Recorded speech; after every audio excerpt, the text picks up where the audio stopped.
Hi guys, my name's Chris Buckler and I'm honoured to be hosting Young Entrepreneurs Week with Property Tribes powered by Keller Williams. I'm part of the leadership team here at Keller Williams and I'm delighted to have Luke Gilbert, one of our top agents from up in Leeds. Luke, thanks for joining us. It's good to be here. Thank you, Chris. No worries. So first question, what attracted you to property?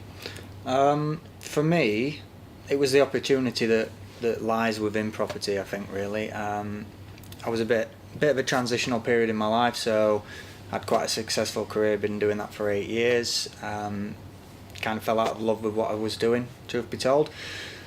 We did have a small business that we'd been building up for some passive income in the background. Property fit very well with that business, but a big part of it was, could I find something that had the culture that I required in terms of my own sort of values and integrity, etc. I wasn't entirely sure there was something available that did fit that way, that model, if I'm being honest.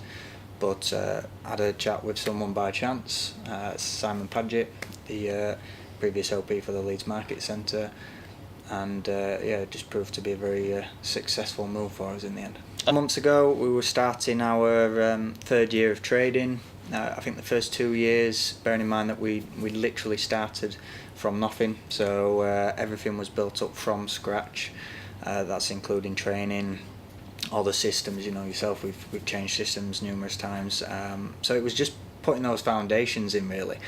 But making sure that as we were going, we weren't afraid to maybe make mistakes or identify weaknesses within my business and the methodology we were using. Yeah. And just develop it as we went based on client feedback and applicant feedback. As the year went on, we started sort of taking leaps in the right direction. Client reviews coming through being very, very positive. We've started to build up quite a nice following in terms of advocates for the business, and I've just continued to sort of focus on the goals that are set through our training and almost like a guide, really, in terms of where we're actually aiming for. So the last 3 months then, sorry to jump in, you've more than tripled your business, right? Which is incredible. What would you put that down to? I just think it's consistency on the purpose and on the goal. I don't think there's a massive amount I'm doing differently to certainly the second year. I think it's just that perseverance. Myself and Sam Pickard recently just conducted a training at Leeds on grit. Okay. And I think that's what it comes down to at the end of the day. Too many people sort of lose faith in what they're doing because they're not seeing the immediate results that they're anticipating. But I think if you plan it out correctly and you're determined enough and you make that commitment to be successful and just keep doing whatever you need to do, sooner or later you do sort of get a little bit of a snowball effect. And I think that's all that it's been for the last few months, just that effort catching up with us. Okay, so one of my observations I think I've got, certainly from listening to that, it's kind of come clear that being a young guy in property, you don't have the limiting beliefs that maybe some of the more established estate agents do. You think kind of differently and you almost squash those limiting beliefs, if you like. Is that a fair assumption? Yeah, 100%. I came into this completely brand new to property. Yeah. There were no limiting beliefs. The beliefs were, let's just see how far we can push this. I had a couple of core values in terms of how I wanted to run the business, based on feedback that other people had sort of given me on the property sector and their experience with estate agents. And I just felt that if I put the client first, gave them an opportunity to work with us in a risk-free manner and just generally work in their interest.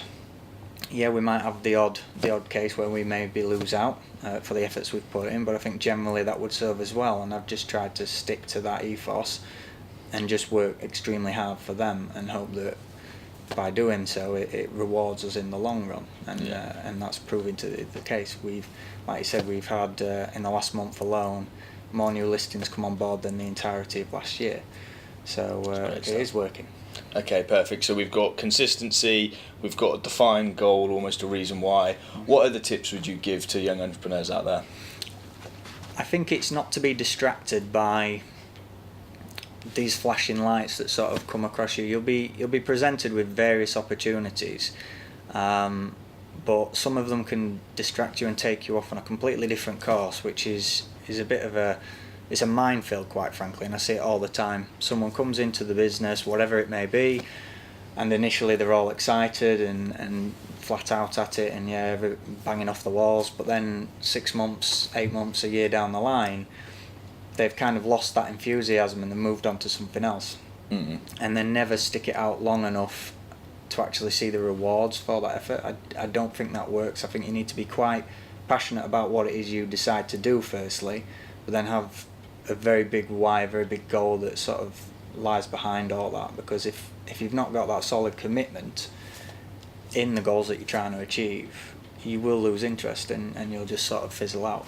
Okay, so do you take your kind of reason why, your end goal, break it down into yearly, monthly, and then almost daily habits? Can you describe that as well? Because I think when you're young entrepreneurs, they often run into things, go, right, I'm going to do this and this, as you've described, but they don't consistently hit the things they need to do that might not be the most glamorous, if you like. So could you break down what a really proactive day looks like for you, or week, or is it all the same? Do you time block each day? How does that look? I think time blocking's absolutely essential. I don't see how anybody can be successful without being very, very strict with their schedule.